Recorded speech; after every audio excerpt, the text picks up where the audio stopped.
Hello, this is Mike Van Meter. Welcome to the Recovery is Possible podcast. I want to thank you for joining me. You can reach us at our Facebook site, which is also called Recovery is Possible, or our website, which is vanmeterwellnesssolutions.com.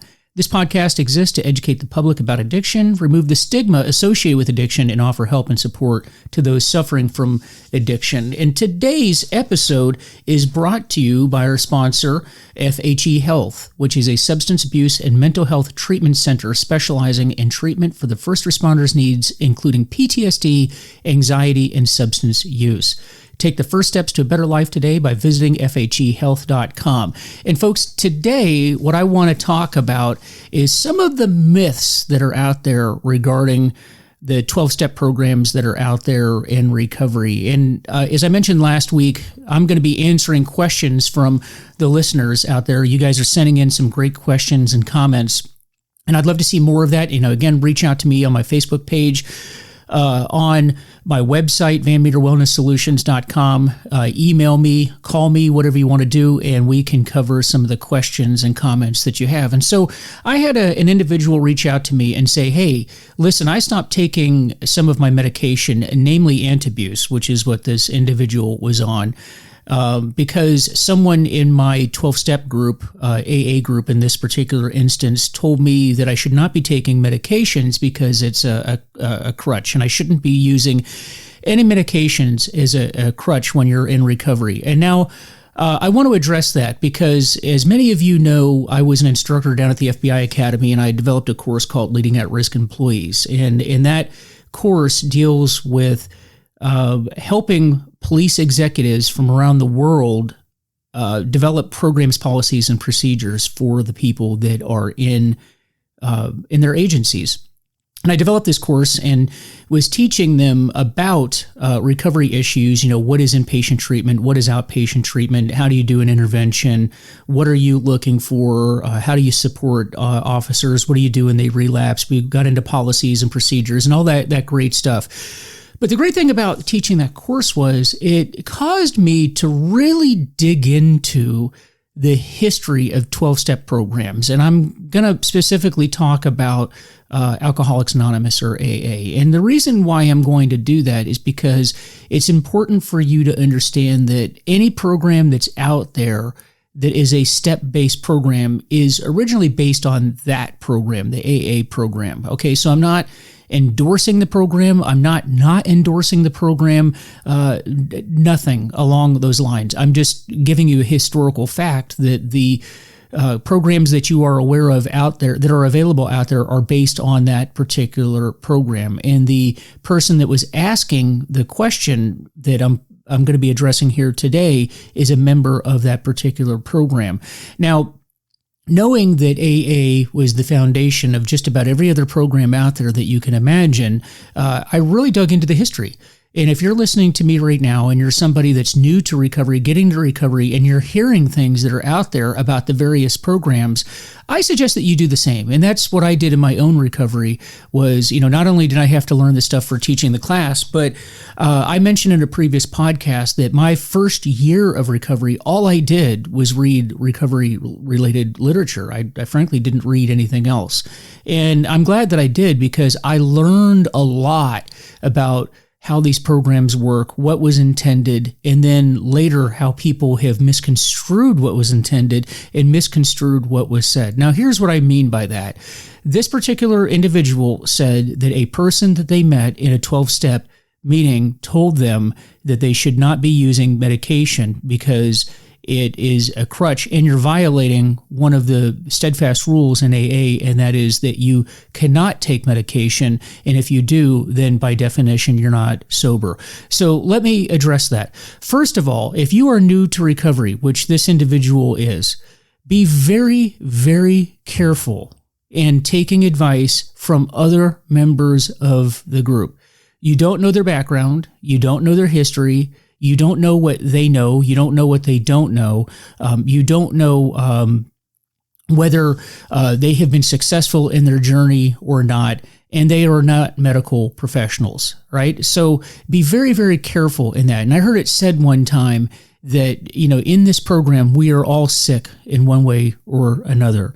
And two sickies don't make a wellie. And I always like that line. Two sickies don't make a wellie. So you've got two people that are in a program trying to get sober, giving one another advice. And to be honest, if you're new to recovery and you are taking a medication like Antabuse that's preventing you from drinking, and if you're not familiar with Antabuse, what it does is makes you violently ill if you drink on it. So it's the shock treatment. So if you drink on Antabuse, you're not going to drink for very long. That's for sure. It's going to shut you down. So it's a highly effective medication to keep you from drinking. So if you are going around your 12-step group and you meet somebody that says, hey, you shouldn't be taking that, then you're probably not going to take it, because the truth is you're really struggling with your drink in the first place. Let's be honest. Any reason to not to drink, you're probably going to take that reason. And the fact is, it's not probably going to take you a lot of salesmanship to get to the point to where you say, all right, I'm not going to go ahead and take that Antabuse. Now, this person is not your doctor, right? And so I noticed that this individual did not go to their doctor and talk to the doctor about it. They talked to their friend at the AA meeting who said, you shouldn't be taking that. So let's just mention that you're probably looking for an excuse to drink in the first place. Now, when somebody in a 12-step meeting says that by taking medication, it is a crutch, and then that's not real sobriety, well, let's just go back into the what the original intent of AA was. Now, you have to understand that Bill Wilson and Bob Smith, the two co-founders of AA, one was a doctor, Dr. Bob Smith. He was a medical doctor. And then Bill Wilson was a businessman that really had a knack of being able to go around and look at psychologists, psychiatrists, spiritual leaders, business leaders, medical professionals, all the above, and sort of synopsizing what it was that they felt was important, and then boiled that down into a program. And in that program, he came up with the 12 steps was an adaptation from the original 6 steps from the Oxford group. And some other day, I'll go through a whole history of how that worked, but I'm just giving you this to lead to a certain point. So Bill Wilson took all of these concepts that he had learned in his life, and he was an absolute genius at boiling very complicated ideas down to very simple principles that people could follow. And then he was pretty good at stealing ideas from other people to make that happen. And he made no bones about that. He didn't come up with these ideas as being original. What he was able to do was take these other ideas that people had and then apply them to his particular situation, which was a horrific alcohol problem that he had. Now, in that, he was very clear in the big book of Alcoholics Anonymous. And to the person that reached out to me and asked me this question, first I would say, you need to read the literature. You need to read the big book. You don't need to be talking to friends about what their opinions of the program are. You need to read the literature, because in the literature, it is very, very clear that we are in that. If you're in that program, let's put it that way, if you're in the AA program, you are to reach out to people, to professionals that have an expertise in an area. That includes medical professionals, but it also is psychologists, it is spiritual leaders, it is your physical program, your diet. So dietitians, we reach out to anybody that has an expertise in an area that we can benefit from in our recovery. You are to do that. Bill Wilson was very clear about that. And again, that is discussed in the big book of Alcoholics Anonymous. So that should be the first source, not a friend from a meeting. Now, along with that, Bill Wilson himself was somebody that was always experimenting with new ways of treating his depression, because he did have horrible depression. He had anxiety. He realized that in his life he was probably lacking nutrients, so he experimented with various vitamin supplements, whether it be B12, B3. That was something that was real big on his plate. B1. He did all sorts of experimentation with that. One of the areas of AA history that some people consider a dark spot in the AA history is Bill Wilson's experimentation with lysergic acid, or LSD, and that was in the mid-1960s. Now, let me address that for a second. You have to understand that, today LSD is the big no-no. It's a big evil drug, and in a lot of respects it is. But they didn't know that in Bill Wilson's time. You have to understand that A, LSD was legal, and B, it was used by the government in all kinds of experiments and with people for various reasons. And there was hope that there was a psychiatric benefit to using LSD. That was the belief at the time, and that was Bill Wilson's belief. They later, and a lot of people that talk about Bill Wilson, particularly as that being a dark stain on a history, don't understand that he rejected the use of LSD later on. And it's very easy to look at history through our lens today, all these years later, and taking what we know now and applying those same standards back to what people knew at the time. And Bill Wilson, as he learned more about the drug, stopped using it. But the point here being was that Bill Wilson was willing to experiment to do things that would alleviate his depression, because he knew that it was depression and resentments that led to picking up the first drink in the first place. And so he was on that constant search to find ways to help him and others in the program get well. Now, so if you read his history, Bill Wilson's history, and the history of AA, what you will find is constant searching, constantly looking for the things that will help an individual get well and get sober.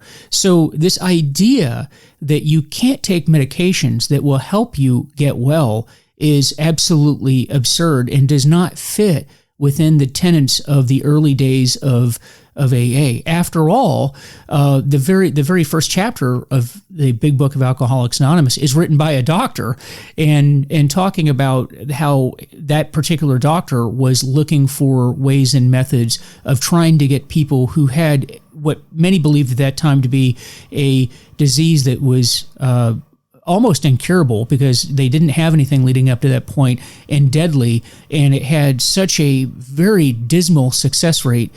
He talked about how these people in AA found a program that seemed to be working, and as a medical professional, he absolutely supported the program. Now, let me address this a little bit further, but I'm going to go ahead and just talk to you once again about FHE Health, our sponsor, who's been great and just fantastic with us in supporting this program so we can continue to bring it to you week after week. And so this episode is sponsored by FHE Health, and FHE Health has been providing life-changing behavioral health services for more than 20 years. They treat substance abuse and mental health disorders in an individualized and comprehensive approach. Recognizing the specialized treatment needs of the first responder community, they've created Shatterproof, a dedicated program for law enforcement, fire rescue, and similar communities to receive treatment among peers. They're experienced in providing privacy and working with unions for employment. FHE Health is committed to providing the best care experience for our patients, for their families, and for the community. Learn more at fhehealth.com. That's fhehealth.com. Now, having said all of this, many of you that are listening to me right now, and myself included, really, really struggled in that first year. In fact, I'll break it down a bit more. Let's just say that first month. And if you are somebody that has struggled with your sobriety or is struggling with your sobriety right now, you know exactly what I'm talking about. That first month, forget about the first year, the first month is just incredibly hard to get through, right? It is. And there are people out there that do need help to get through that period. Because once again, don't forget what your goal is. If you're listening to my voice right now and you're struggling with addiction, what is your goal? Your goal is to get sober, isn't it? Are you willing to do what it takes to get sober? And that's the question. The first and foremost question that you need to ask yourself is, are you willing to do what you need to do? And if the answer to that is yes, then please listen to what I'm telling you. You need to listen to the instructions of people that know what they're talking about, people that spend their lives, dedicate their lives to what we're talking about here today, and that is the addiction professionals that are out there. God gave us these people, and we have to listen to the advice that they have, and we have to listen to the advances in medicine as we learn things. You got to remember that the person that you meet at an AA meeting is in recovery just like you are. They are struggling just like you are. They probably don't know much more about recovery than you do. Always, always remember that. Being at AA meetings are fantastic. There is no program out there that has a better success rate than AA because it's a support group. Never forget that that's what it is. It is a support group. It is the fellowship. It is not a medical ward. These are not people that are licensed. This is not a dig on AA, because I love AA, but you have to remember what its purpose is, and that is to support you in your sobriety. And along with that, you have to do what you need to do to get through. Now, if you are somebody that is constantly relapsing, then you might want to look at Antabuse or naltrexone, Vivitrol, some of these other medications that are out there. That's between you and your doctor, right? I'm no medical professional, and I certainly am not looking at your individual case. But what I'm telling you is that if you are somebody that just cannot seem to put together a month, a week, a year, whatever the case may be, you just can't, and you want to, and you've been trying for years, then what I'm saying to you is then you might want to talk to your doctor and look at options for medications and see if that's something that can help. Now, having said that, once you start on a regimen, a medical regimen, it behooves you to try that for a period of time, and it may take months for whatever medication you are on to take the desired effect. Now, keep in mind that that's assuming that you're not drinking or drugging on top of whatever medication you're getting from your healthcare professional. I hope that makes sense. Meaning that these drugs are designed to work a certain way, and your healthcare professional will prescribe them to you in a certain way, assuming that you're not putting anything else into your system on top of that, which will negatively interact with that medication. So if you're going to take a medication, then take the medication, but be patient. This stuff does not work overnight. In fact, some of your SSRIs and SNRIs and other drugs may take weeks, if not months, to start working properly, or in other words, getting to the point where you notice any sort of a difference. That's, the antidepressants and all the other things that you may be prescribed, that it may take months for it to start working properly. But if you discontinue, if that's something that you decide to do, is discontinue those medications, then you don't talk to your buddy at your 12-step meeting. You talk to your medical professional about it and have a discussion about why you want to go off of it. If it's because that you have not experienced any changes, or you're having adverse side effects, whatever the case may be, that is something to talk to your doctor about.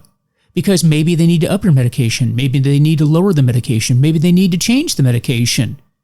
But that's where the conversation needs to be, is with the medical professional. Now, addressing the issue of it being a crutch or cheating in AA, you got to remember many of these medications have no change on your mood. It's not a mood changer. It doesn't alter your state in any way. You're not taking Antabuse to get high. You're not taking naltrexone to get high. This is not methadone. It's not any other sort of a drug that, it's not hydrocodone or Oxycontin, drugs that actually do alter your state and give you a high. That's not what we're talking about here. And when I was asked this question by this individual, this is not a drug that alters their state whatsoever. So it's not cheating because you're not getting a high from it, right? Antabuse gives you no high whatsoever.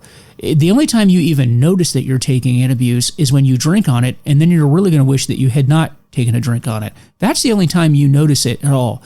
But really the bottom line is, folks, and I'll end with this. If you've gotten to the point where you're asking people in AA meetings about whether you should or you should not be taking a medication, the fact is, you've probably decided in your mind already that you don't want to take that medication, which means that you probably have not gotten to the point to where you are very, very serious about getting sober and have made that decision to get sober for good. At the end of the day, your sobriety is your responsibility, and it is an individual thing.